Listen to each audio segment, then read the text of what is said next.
Racist cop with amnesia arrested black girl and left her in patrol car, nearly killing her in a hot summer afternoon. The town street seemed calm, but underneath that calmness lay unspoken tensions. Officer Daniel Morris drove slowly in his patrol car, the windows rolled down, the faint sound of his radio buzzing. Daniel had been on the force for nearly 15 years, and people in town recognized his face, though not always with comfort. He carried himself with authority, but inside, he was far from steady. Just months earlier, he had been in a car accident that left him with a head injury. Since then, his memory was not the same. Sometimes he forgot where he was going. Sometimes he lost track of what he was supposed to do. Other times, he remembered things wrong, confusing faces, places, and names. His colleagues noticed but thought he would get better with time. The truth was, Daniel was a man torn between his old ways of thinking and his fragile new state of mind. As he patrolled, he spotted a young girl walking along the sidewalk. Her name was Aaliyah, though Daniel didn't know it yet. She was 17, wearing a simple shirt and jeans, with a backpack slung over her shoulder. She had been at school most of the day and was heading home, humming quietly to herself. Inside her backpack were sketchbooks filled with her drawings. She had a dream of becoming an artist one day, and whenever she walked home, she used that time to imagine colors, shapes, and stories she would soon bring to life on paper. Daniel slowed his car as his eyes followed her. Something about her face stirred a vague memory in his damaged mind. His heart raced, not because she had done anything wrong, but because his broken memory twisted reality into something else.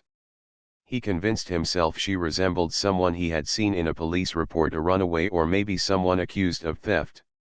He couldn't clearly recall, but his bias filled in the blanks. Instead of stopping to question himself or double-check, he let his fractured mind and old prejudices decide for him. He pulled the car to the side of the road and called out sharply. Aaliyah turned, startled. The loud voice of an officer addressing her out of nowhere made her nervous. She looked around, wondering if he meant someone else, but there was no one else nearby. Daniel stepped out of his car, his uniform pressed but his eyes tired and unfocused. "What's your name?" he demanded. "Aaliyah," she answered softly, clutching her backpack strap. Daniel frowned, his mind racing. The name didn't fit with the half-remembered report he thought he had read, but he convinced himself she was lying. His memory scrambled facts with imagination. Without explaining anything, he ordered her to step toward the car. Aaliyah hesitated. She had grown up with her mother's careful advice: stay calm if approached by police, don't argue, don't raise your voice, and never run. Her heart pounded as she tried to follow that advice. She walked slowly toward the patrol car, confusion filling her eyes. Daniel opened the back door. "Get in," he said. Her mouth opened to ask why, but the stern look on his face silenced her. She climbed inside, the heavy door shutting behind her with a metallic thud. The sound echoed in her chest like a warning. She looked out through the small window, watching Daniel walk back around to the driver's seat. He slid in, adjusted the mirror, and started driving, though he had no clear destination. As the car rolled down the street, Aaliyah pressed her palms together nervously. "Officer, why am I here? Did I do something wrong?" she asked, her voice shaking. Daniel didn't answer. His hands gripped the steering wheel tightly. Inside his mind, fog and shadows played tricks. He saw flashes of a face, a name, a crime, but none of it made sense. He wanted to remember, but every time he tried, the memory slipped further away, replaced by his own inner anger and prejudice. Minutes turned into a half-hour. Aaliyah realized he wasn't taking her to the station. He was circling, driving through streets she didn't recognize, his eyes sometimes darting like he was lost. She sat in silence, trying not to cry, her body trembling from fear. Outside, the sun grew hotter. The afternoon light poured through the windows of the car, heating the air inside. Aaliyah wiped sweat from her forehead, wishing she could open the window, but the back doors were locked, the glass sealed tight. Daniel pulled into a nearly empty lot, parking without saying a word. He stepped out of the car, his head spinning from the confusion inside his mind. He told himself he needed air, just for a moment. His boots crunched against the gravel as he walked a few steps away, trying to recall why he had stopped the girl in the first place. His thoughts slipped like sand through his fingers. In his haze, he rubbed his temples and muttered to himself, unaware of how much time was passing. In the back seat, Aaliyah pressed her forehead against the glass. She could see him standing outside, pacing slowly, looking lost.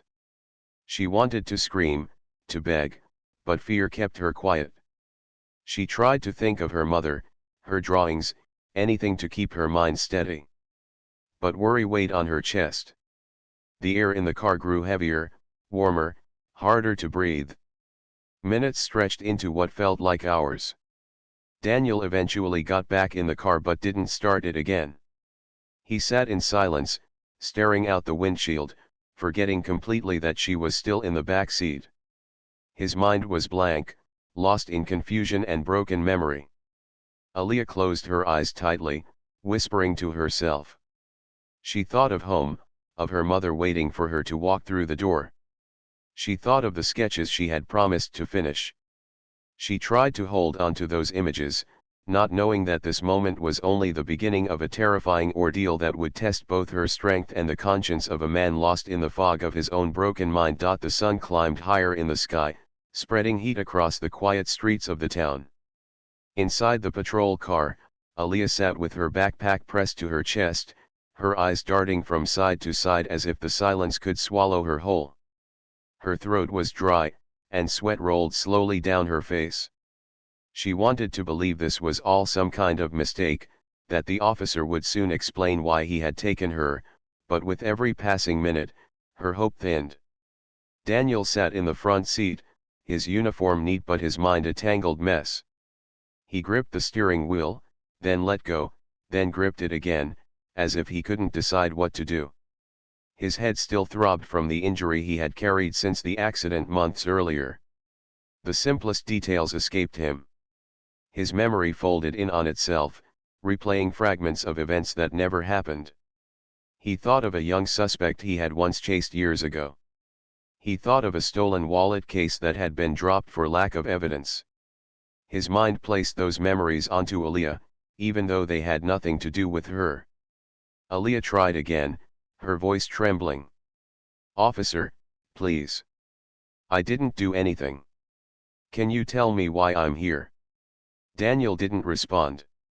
His thoughts were miles away, trapped between past cases and a haze of prejudice he never questioned. He convinced himself she was hiding something, though he had no proof. He adjusted the rear-view mirror, catching a glimpse of her frightened face. For a moment, a flicker of doubt sparked inside him. But then his mind clouded over again, drowning out reason with confusion. Instead of driving her to the station, Daniel pulled out of the lot and began circling the streets again. He drove aimlessly, his patrol car turning corners that led nowhere. Aaliyah realized with growing fear that he wasn't following any clear path. She pressed her hands together and whispered a quiet prayer under her breath, asking for strength, asking for her mother to somehow know she was in trouble. At home, her mother had already noticed her absence. The clock ticked past the hour when Aaliyah usually returned.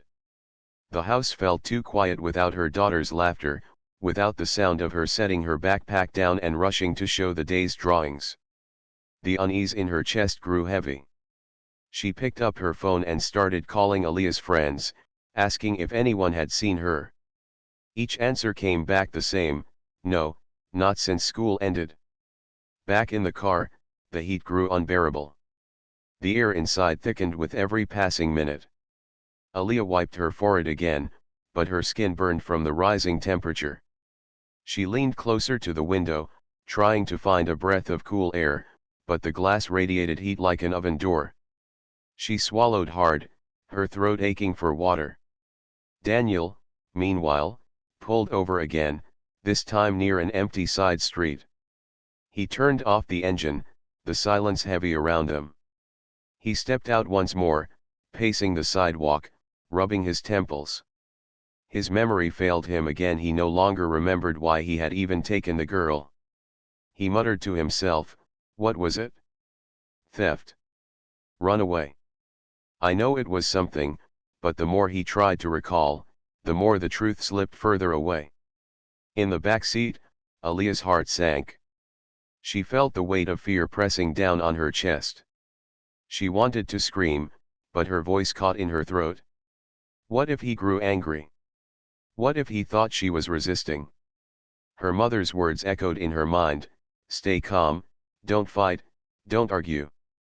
But it was hard to stay calm when her body was growing weaker by the minute. Time dragged on, each second stretching into eternity. Her legs ached from sitting still. Her skin glistened with sweat. The back of her neck felt like it was on fire. She closed her eyes and tried to imagine her art, the sketches waiting in her notebook.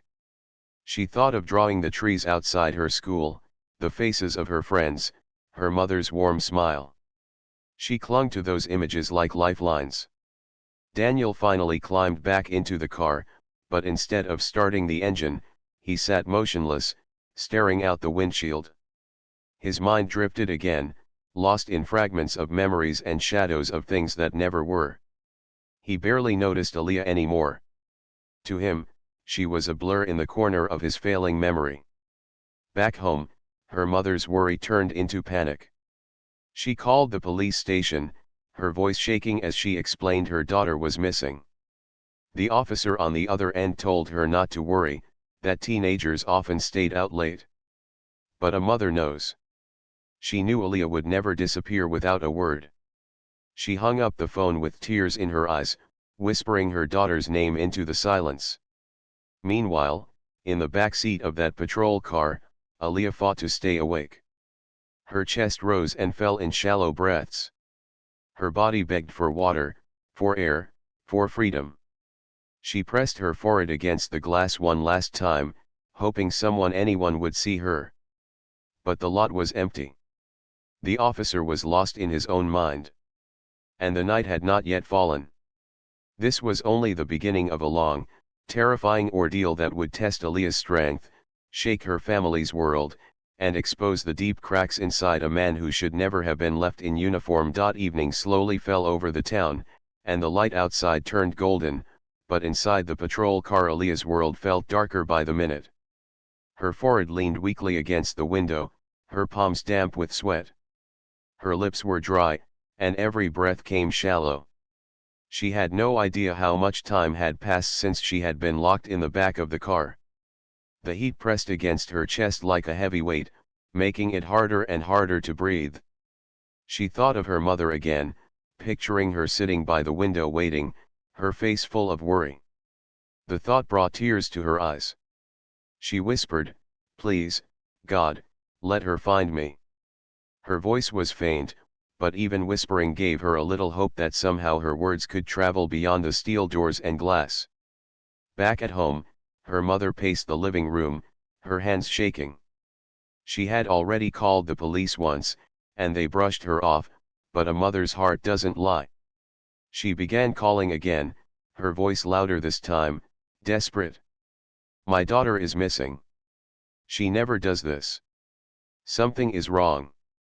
But the officer on the other end sounded tired, telling her again to wait. She dropped the phone on the couch and broke into tears. She wanted to run into the streets and search herself, but she didn't even know where to start.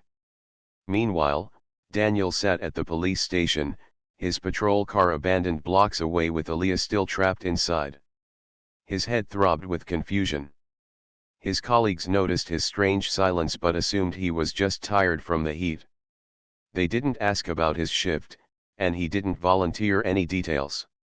He couldn't. His memory had folded in on itself again, leaving him blank. He rubbed his temples and thought he had forgotten to do something, but he couldn't remember what it was. Inside the locked car, Aaliyah grew weaker. She tried to lift her backpack to use as a pillow, but even that simple act made her arms shake. Her body was drenched in sweat, her skin burning, her throat aching. She pressed her palm against the window again, hoping someone walking by would notice her. But the lot was empty. Cars rarely passed. She was hidden in plain sight, suffering in silence. The hours dragged on. Back home, her mother made another decision. She refused to sit still anymore. She went door to door, asking neighbors if they had seen her daughter. Some shook their heads sadly, some joined her in searching nearby streets. Word spread quickly, and soon small groups of people were walking the sidewalks, calling Aaliyah's name into the fading light. At the station, Daniel's confusion deepened. He pulled out his notebook, looking at scribbles from earlier that day. Nothing made sense. He remembered stopping a girl. He remembered locking the door. But then the memory cut off like a torn film reel. He stared at the page, his chest tightening. "Where is she?" he muttered under his breath. Panic flickered for the first time, but before it could grow, his mind shut it down. He told himself it was just a passing thought, just a shadow of an old memory. He pushed it away, unaware that a life was hanging by a thread because of his silence. In the patrol car, Aaliyah's eyes fluttered closed, then opened again. She told herself not to sleep. She thought if she closed her eyes too long, she might not open them again. To keep awake, she thought of her sketches. The last one she had drawn was of a tree outside her school. Its branches stretched wide, its roots deep. She imagined herself under that tree, safe, sketching quietly with the breeze brushing her cheek. The thought calmed her heart, but her body still grew weaker. Her mother, exhausted but determined, stopped by a small convenience store. She asked the man at the counter if he had seen a girl with a backpack pass by. The man shook his head but then frowned. "I did see a patrol car parked a long time near the old lot earlier today. Strange it wasn't moving for hours." Her mother's heart skipped. A patrol car? She ran toward the lot without waiting for help, her footsteps heavy with fear.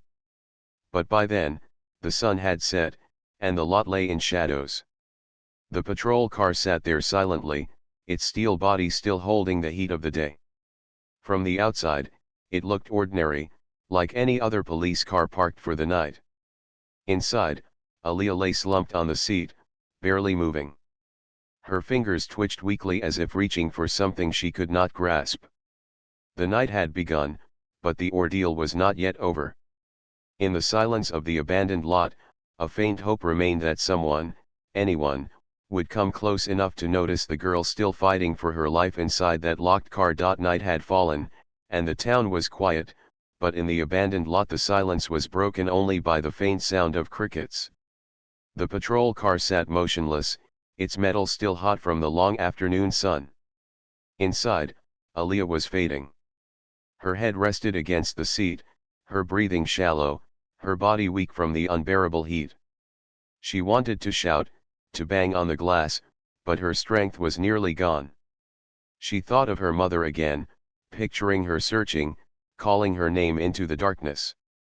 That thought alone kept her from giving up completely. On the other side of town, Daniel sat at his desk in the station, his face pale and distant. He rubbed his forehead as flashes of memory teased him, but nothing stayed long enough to make sense. He remembered stopping someone, he remembered locking the door of his car, but then everything went blank. His hands trembled as he poured himself a cup of water, and for a brief second, guilt cut through the haze. Still, he pushed the feeling aside, convincing himself that his confusion was just fatigue.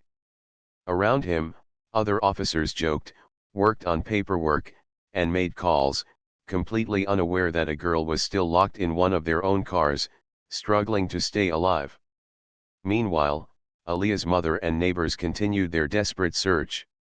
Flashlights cut through the dark streets as voices called her name. "Aaliyah! Where are you?" Her mother's voice grew hoarse, but she did not stop. Every second felt heavier, every unanswered call more painful. The convenience store worker's words about a parked patrol car echoed in her ears. She moved quickly toward the lot, her heart pounding. As she reached the edge of the lot, she froze. There it was, a police car, sitting oddly in the shadows, alone. Her breath caught. She ran closer, her flashlight beam shaking in her hand. She pressed it against the window and gasped. Inside, barely visible in the dim light, was her daughter slumped against the seat. Her scream pierced the night. "Help! Somebody, help me!" She banged on the glass with both hands, panic rising in her chest. Aaliyah stirred weakly, her eyes fluttering open for a second, then closing again. Her mother pulled at the door handles, but they were locked tight. A passerby heard the cries and rushed over. He saw the girl inside and quickly pulled out his phone, calling emergency services. "There's a girl trapped in a police car. She's not moving. Send help now." His voice shook with urgency. Minutes later, the sound of sirens filled the night air. Paramedics arrived, their flashlights bright and their movements quick. They smashed the glass of the rear window and pulled Aaliyah's limp body into their arms. Her skin was burning hot, her breathing faint. They placed an oxygen mask over her face, working quickly to cool her down, wrapping her in damp cloths and checking her pulse. Her mother fell to her knees beside her, sobbing with both fear and relief. She held her daughter's hand tightly, whispering, "Stay with me, baby. Please stay with me." By then, reporters and more officers had arrived, drawn by the chaos. Cameras flashed, and voices rose in anger. People in the neighborhood had gathered, demanding answers. How could this happen? Who left her there? The crowd grew restless, shouting louder as the truth began to spread. Daniel, still at the station, finally heard the call come over the radio. A patrol car had been found with a girl inside, nearly unconscious. The words hit him like a strike of lightning. His chest tightened as the broken pieces of memory crashed back together. His face went pale as he whispered to himself, "Oh my God, it was me." He staggered out of his chair, his legs weak.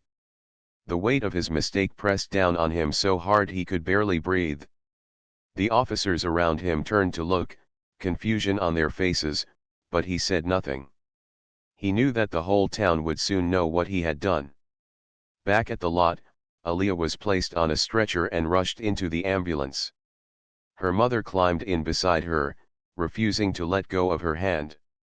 The ambulance sped away, its siren crying into the night. The crowd stayed behind, their anger growing. They shouted at the officers present, demanding justice. Some cried at the sight of the broken window, at the thought of what the girl had endured. The news spread like wildfire across the town. A young girl, innocent, had been left in a patrol car for hours in deadly heat. She had nearly lost her life, and the one responsible was a man sworn to protect. The community was outraged, and the cries for accountability grew louder. Daniel sat in the shadows of the station, his hands covering his face. The truth could no longer be hidden. He knew the time had come when he would have to face not only the town, but also himself, and the heavy consequences of what he had done.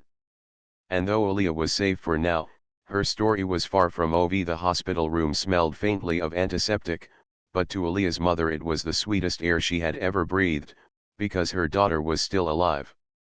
Machines beeped softly around the bed, and tubes delivered oxygen into Aaliyah's lungs.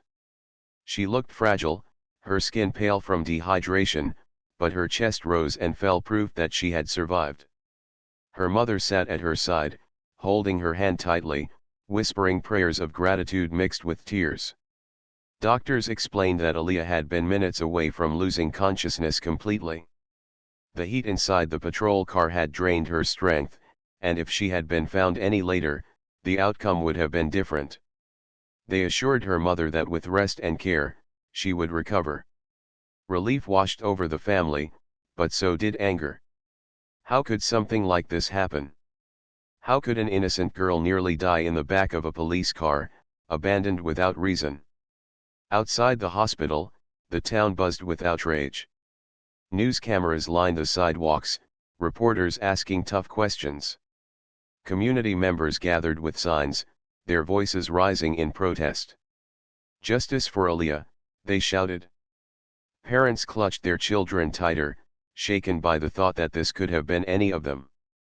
The story spread quickly beyond the town, reaching newspapers and television stations across the state. At the police station, Daniel was called into the chief's office. His face was pale, his hands trembling. He knew the truth could no longer be hidden. The chief's voice was stern. "You left a girl in your car for hours. Do you understand what that means?" Daniel's voice cracked. I don't remember. I didn't mean to. I was confused, my head," he trailed off, realizing how weak his words sounded. The chief slammed a file on the desk.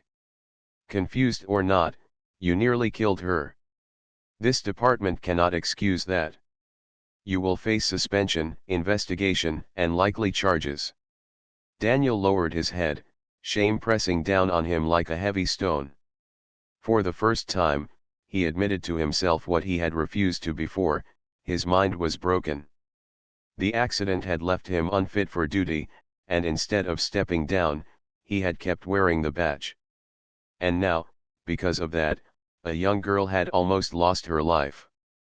Days later, a public meeting was held in the town hall. Hundreds gathered, their voices echoing through the large room. The mayor, the police chief, community leaders, and Aaliyah's family sat at the front. People demanded accountability. Mothers wept as they spoke about fearing for their children. Young people raised their voices, saying they were tired of being treated with suspicion instead of respect. Aaliyah, still weak but stronger, was wheeled into the meeting by her mother. The room fell silent as everyone turned to look at her. She wore a hospital gown and held her sketchbook in her lap. Slowly, she lifted a drawing she had made in her hospital bed, a picture of a tree with wide branches and strong roots, a symbol of survival. The crowd rose to their feet, clapping, many with tears in their eyes. In that moment, the focus shifted. It was no longer just about anger, but about change. The community demanded better training, medical evaluations for officers, and safeguards to make sure such a tragedy never happened again. The department promised reforms, but trust would take time to rebuild. As for Daniel, he faced a court hearing. Standing before the judge, he admitted what had happened. His voice shook as he said, "I can't take back what I did. I can't erase the harm I caused. I only hope the girl and her family can heal." His words did little to soften the outrage, but they showed a man finally confronting the weight of his actions. Aaliyah, though scarred by the experience, refused to let it define her. She continued drawing every day, pouring her pain, fear, and hope onto the pages. Her art grew stronger, her voice louder. People from across the country reached out, praising her bravery and resilience. Her story became not only one of near tragedy but also of strength. Her mother often said, "She was locked in that car, but she came out stronger than ever. She is my miracle." In the end, the town learned a painful but powerful lesson. Safety and justice cannot exist without accountability. And while the wound left by that summer day would not heal overnight, the determination of one girl and her community promised a brighter future. Aaliyah survived. She kept sketching. And her story, once nearly silenced in the back of a locked patrol car, became a voice for change that could not be ignored.